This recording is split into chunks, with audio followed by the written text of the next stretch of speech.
आज हम लोग इस वीडियो में कंप्लीट डिटेल फंडामेंटल एनालिसिस करने वाले हैं एरोफ्लेक्स इंडस्ट्रीज के बारे में। जानेंगे कंपनी का बिजनेस प्रोफाइल क्या है, आगे आने वाले टाइम में कंपनी कैसा परफॉर्म कर सकती है, कंपनी के मैनेजमेंट गाइडेंस क्या है and company fundamentally balance sheet पे कैसी परफॉर्म कर रही है। प्लस हम लोग गो थ्रू करेंगे कंपनी के इन्वेस्टर प्रेजेंटेशन से कि उसमें कंपनी ने क्या क्या चीज़ें मेंशन कर रखी है। तो चलिए हम लोग स्टार्ट करते हैं एरोफ्लेक्स इंडस्ट्रीज के बारे में। तो हम लोग देखते हैं कंपनी एक्चुअल में करती क्या है। तो अगर हम लोग बिजनेस प्रोफाइल में देखते हैं तो कंपनी ने लिखा है one of the leading Indian manufacturer of metallic flexible flow solution. अब मेटेलिक मतलब मेटल, तो मेटल से ही कुछ बना रहे हैं। फ्लेक्सिबल मतलब किसी भी डायरेक्शन में मोड़े जाने वाला, ठीक है। फ्लो मतलब या तो लिक्विड फ्लो होता है या तो एयर फ्लो होता है। तो कोई लिक्विड के लिए या एयर के लिए वो एक सोल्यूशन प्रोवाइड कर रहे हैं। तो अब चलिए कंपनी की वेबसाइट पे देखते हैं कि ऐसा कौन सा सोल्यूशन प्रोवाइड कर रहे हैं। तो अगर हम लोग कंपनी के वेबसाइट पे आते हैं तो यहाँ पे लिखा है powering the future of data. तो हम लोग इसके बारे में बाद में बात करेंगे, डेटा सेंटर के बारे में। प्लस देखते हैं कंपनी के प्रोडक्ट्स कौन कौन से हैं। तो अगर कंपनी के प्रोडक्ट देखोगे, स्टिप बाउंड मेटल हॉर्स बना रहे हैं, मेटल ब्लो एक्सपेंशन जॉइंट्स बना रहे हैं, फ्लेक्सिबल कंपोजिट हॉर्स बना रहे हैं एंड ऐसी मल्टी प्रोजेक्ट्स हैं। कंपनी किस फील्ड में काम करती है? तो ऑयल एंड गैस में है, पावर जनरेशन में वर्क करती है, लिक्विड स्टोरेज टर्मिनल में, HVAC, steel plant, hydrogen plant and nuclear plant. मतलब कंपनी उन फील्ड्स में काम कर रही है जो आगे आने वाले टाइम में उनका फ्यूचर बहुत ज़्यादा ब्राइट है। तो कंपनी की जिस फील्ड में काम कर रही है वो अगर फील्ड ग्रो कर रही है, वो सेक्टर ग्रो कर रहा है, तो कंपनी ऑटोमेटिकली उस सेक्टर के साथ ग्रो करेगी। ओके, चलते हैं कंपनी के क्लाइंट्स देखते हैं। कंपनी के क्लाइंट्स कौन कौन से हैं। कंपनी 90+ कंट्रीज में एक्सपोर्ट करती है। तो एक्सपोर्ट ओरिएंटेड कंपनी है, मतलब कि अगर ये US यूरोप में एक्सपोर्ट करेगी तो इसको उस चीज़ का बेनिफिट मिलेगा। लाइक अपने कांस्टेंट करेंसी ग्रोथ मिलेगी, डॉलर का बेनिफिट मिलेगा कंपनी को, ठीक है। कंपनी के मार्केट क्लाइंट कौन कौन से? किर्लोस्कर, रिलायंस, HP, इंडियन ऑयल, सेल, एडिकॉम, Atlas and Thermax. Like company के जो क्लाइंट्स भी हैं वो भी काफ़ी बड़े और अच्छे हैं अपने फील्ड में, like Hindustan zinc, acai India, general electric. तो कंपनी के जो मेजर क्लाइंट्स हैं वो भी मार्केट क्लाइंट्स हैं। तो चलिए देखते हैं कंपनी के इन्वेस्टर प्रेजेंटेशन में एंड कंपनी ने क्या क्या आगे अपने आने वाली ग्रोथ के बारे में बता रखा है। तो हम लोग आ गए इन्वेस्टर प्रेजेंटेशन में।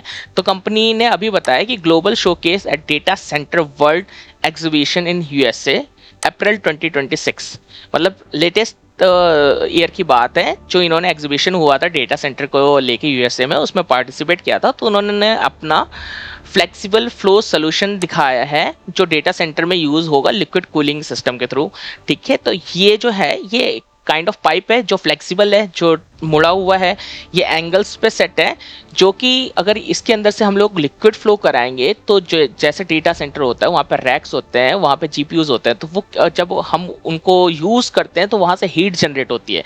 तो ज़्यादा हीट में जो कंपोनेंट है डेटा सेंटर के उसके डैमेज होने के चांसेस बहुत ज़्यादा रहते हैं, इसीलिए हमें उनको कूल करते रहना पड़ता है। तो उस में 2-3 टाइप की कूलिंग आती है, कि इमर्शन कूलिंग आती है, एक लिक्विड कूलिंग आती है जो, एंड एक आता है हमारा लाइक HVAC, लाइक जो एयर कूलिंग होता है। तो इमर्शन भी काइंड ऑफ लिक्विड कूलिंग ही है, पर एक होता है कि एक लिक्विड है उसके अंदर आपने पूरा रैक डुबो दिया, that is called immerse, like उसे इमर्शन कहते हैं। लाइक आप समझो एक तालाब बनाया आपने, उसके अंदर पूरे तालाब में लिक्विड भरा हुआ है एंड उसके अंदर आपने पूरा डेटा सेंटर को पोर कर दिया, तो वो हो गया इमर्शन कूलिंग। एक होता है direct to chip cooling. Direct to chip cooling क्या होता है? आपके पास अगर रैक है, रैक में आपके GPUs लगे हुए हैं, तो उस GPUs के ऊपर हम लोग एक ऐसी इसकी डिजाइनिंग करते हैं जिसके ऊपर से हम लोग लिक्विड कॉन्टिन्यूअस फ्लो कराते रहेंगे। तो जितनी भी हीट होगी उसकी, जो आप जितना भी रैक से हीट निकल रहा होगा, लाइक GPU से हीट आ रहा होगा, वो हीट एक्सचेंज हो जाएगी, लाइक हीट ट्रांसफ़र होती है ना। तो लाइक जब अगर आप किसी GPU के ऊपर से एक ठंडा पानी या नॉर्मल पानी फ्लो कराओगे तो जो हीट ट्रांसफ़र होगी वो पानी के थ्रू बहती जाएगी। तो उस फील्ड में ये लोग काम करते हैं, ठीक है, डायरेक्ट टू चिप। आगे देखते हैं कंपनी ने आगे फ्यूचर में क्या गाइडेंस दी है। हम लोग नंबर स्क्रीन पे देख लेंगे कंपनी के हम लोग ग्रोथ वाइज देखते हैं कि कंपनी का मैनेजमेंट ने क्या गाइड किया है फ्यूचर के लिए। तो कंपनी क्या कह रही है? Data centre industries poised for the multi year high growth cycle. अब कंपनी ने कहा है कि ये डेटा सेंटर है बहुत टाइम तक के लिए एक हाई ग्रोथ साइकिल में रहेगा। Global data centre liquid cooling market size जो है यूएस डॉलर मिलियंस में है। ओके, तो 2843 मिलियन डॉलर से बढ़ के ये 21,147 मिलियन डॉलर होने वाला है। नियर अबाउट 33% CAGR से ये बिजनेस ग्रो करने वाला है आगे आने वाले टाइम में। कितने पीरियड में? CY का मतलब होता है कैलेंडर ईयर 2025, मतलब 2025 से लेके 2032 तक ये जो सेक्टर है ये 33% से ग्रो करने वाला है।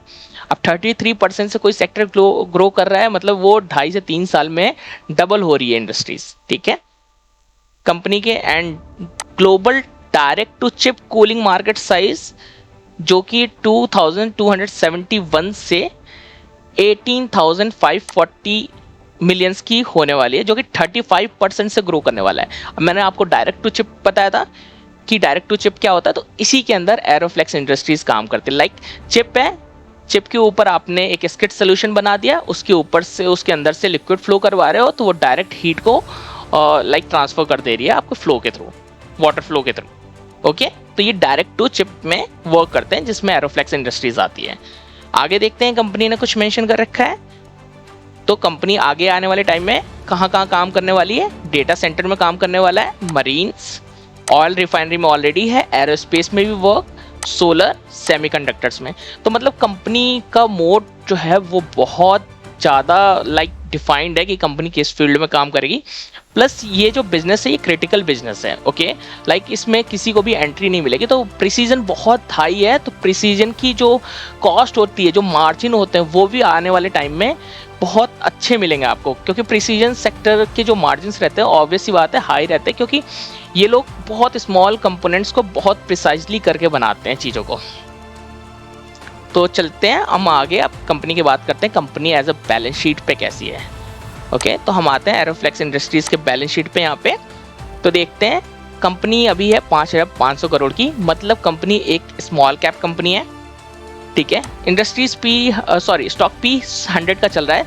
स्टॉक पी महंगा चल रहा है बिकॉज इसीलिए महंगा चल रहा है क्योंकि फ्यूचर ग्रोथ को लेके लोग अभी से उसको वो वैल्यूएशन दे रहे हैं कि आगे आने वाले टाइम में ये इतना ग्रो कर सकती है। ठीक है, इंडस्ट्रीज पी 22 का है। ये इंडस्ट्रीज पी 22 का इसलिए है क्योंकि जो स्किड है, नॉर्मल जो आते हैं, नॉर्मल फ्लो सोल्यूशन आते हैं, जो कि हमारा यूज़ होता था ऑयल रिफाइनरी इन सब में, तो उससे ये थोड़ा सा डिफरेंट है क्योंकि अब लोग डेटा सेंटर में आ रहे हैं जो कि हाईली ग्रोथ सेक्टर है, इसलिए कंपनी को वैल्यूएशन उसके हिसाब से ज़्यादा दी गई है। आरओसी आरओई हमारा आरओसी 18% है, आरओई 14% है। आगे आने वाले टाइम में जब इनके मार्जिन इंप्रूव होंगे, इनकी प्रॉफिटेबिलिटी इंप्रूव होंगी, तो आरओई बढ़ने के चांसेस अच्छे हैं। सेल्स ग्रोथ 17% है एंड प्रॉफिट ग्रोथ 19% है, मतलब ये नॉर्मली है 20 के नीचे है। हम देखना चाहेंगे कि ये 20 के ऊपर कब निकलता है। ठीक है, ऑपरेटिंग प्रॉफिट मार्जिन कंपनी अभी भी 22.7 का कर रही है, विच इज़ वेरी गुड। ठीक है, पैग रेशियो के हिसाब से कंपनी 5.11 पे चल रही है, मतलब पैग रेशियो के अकॉर्डिंग ये कंपनी अभी भी बहुत महंगी चल रही है। इंट्रिंसिक वैल्यू कंपनी की 115 की है, जो कि अभी करंट प्राइस चल रहा है 421 रुपये का, जो कि इंट्रिंसिक वैल्यू पे भी बहुत महंगी चल रही है। ठीक है, आते हैं कंपनी के लाइक फंडामेंटल्स पे। तो प्रॉफिट एंड लॉस सेगमेंट में देखते हैं, तो हम ईयरली प्रॉफिट की बात करते हैं। तो कंपनी की जो टॉप लाइन है, जो सेल्स है, ठीक है, वो 141 करोड़ से बढ़ के 442 करोड़ पे पहुंच गई। ऑलमोस्ट सेल्स 3.5 गुना बढ़ी है 5 सालों में। एंड जो कंपनी का प्रॉफिट था 6 करोड़ से बढ़ के 56 करोड़ हो गया। तो ऑलमोस्ट प्रॉफिटेबिलिटी की बात करें तो 9x से आसपास जंप हुआ है, मतलब प्रॉफिटेबिलिटी धीरे धीरे इंक्रीज हो रही है। देखते हैं कंपनी के जो अपनी बैलेंस शीट है उस पर। तो कंपनी का इक्विटी कैपिटल 26 का है। कंपनी के पास रिजर्व जो है वो 421 करोड़ का है। कंपनी के पास बोरिंग सिर्फ 9 करोड़ की है, मतलब ऑलमोस्ट डेट फ्री कंपनी है, ऑलमोस्ट डेट फ्री है। एंड डेट टू इक्विटी भी 0 के आसपास होगा। ठीक है, कंपनी का जो नेट कैश फ्लो है वो निगेटिव है, कंपनी का जो फ्री कैश फ्लो है वो निगेटिव है। कंपनी का पैसा कहाँ जा रहा है? तो इन्वेस्टिंग में जा रहा है। तो जो इन्होंने रिसेंट जो स्किड कैपेसिटी जो बढ़ाने की बात की है, उसके हम लोग आगे बाद में बात करेंगे कि कंपनी एक्चुअल में डेटा सेंटर में कहाँ पे अपने आप को ग्रो कर रही है। ठीक है, तो कंपनी की जो आरओसी है वो 26 से गिर के 22 हुआ, अभी 19 पे चल रहा है। तो मतलब कंपनी का आरओसी धीरे धीरे गिरता जा रहा है। देखते हैं आगे आने वाले टाइम में कंपनी इस चीज़ को इंप्रूव करती है कि नहीं करती है। वैसे 18 के ऊपर आरओसी अच्छा ही होता है, कुछ बुरा नहीं है। कंपनी के इनसाइट के बारे में बात करते हैं तो हमारे पास मार्च 2026 तक का डेटा है। तो कंपनी का एक्सपोर्ट रेवेन्यू ऑलमोस्ट 70% है, तो मतलब कि बिजनेस जो है वो बाहर से 70% का बिजनेस आ रहा है। कंपनी का SS flexible hose capacity utilization 70% चल रहा है, which is good. Like company के पास अभी भी विंडो है 30% की उसको कैपेसिटी यूटिलाइजेशन को बढ़ाने की, ठीक है। एंड इंपॉर्टेंट चीज़ में देखते हैं, SFN liquid cooling skid assembly capacity 6000 की हो गई है मार्च 2026 तक। ये जो है SNF liquid cooling skid capacity, यही हमारे डेटा सेंटर में यूज़ होने वाली है। तो कंपनी का गाइडेंस है ये 15,000 तक को ले जाने का इस साल, मतलब FY27 में, ठीक है। 2026 तक में ये कंपनी ले जाएगी। कंपनी के शेयर होल्डिंग पैटर्न के बारे में बात करते हैं तो कंपनी के जो प्रमोटर हैं उनके पास 65% होल्डिंग है, FIS के पास 3.61% होल्डिंग है एंड DIS के पास हमारा 1.48% होल्डिंग है एंड जो पब्लिक है उसके पास 29% की होल्डिंग है। कंपनी के हम लोग लेटेस्ट जो कॉन कॉल हुई थी मई में, उसमें देखते हैं कंपनी ने ग्रोथ गाइडेंस क्या दिया है।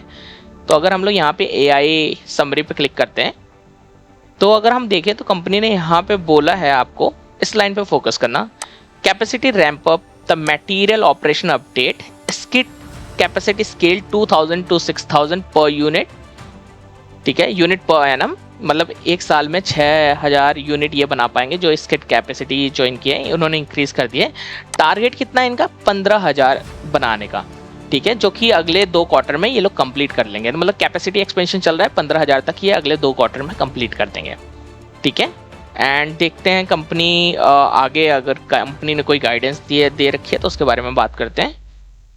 तो अगर यहाँ पे कंपनी के future outlook, growth and guidance की बात करेंगे तो कंपनी ने बताया जो बेस बिजनेस है, जो एक्स स्किड है, मतलब जो अपने ऑयल रिफाइनरी और इन सब में यूज होता है, वो 15 to 20% से ग्रो करेगा।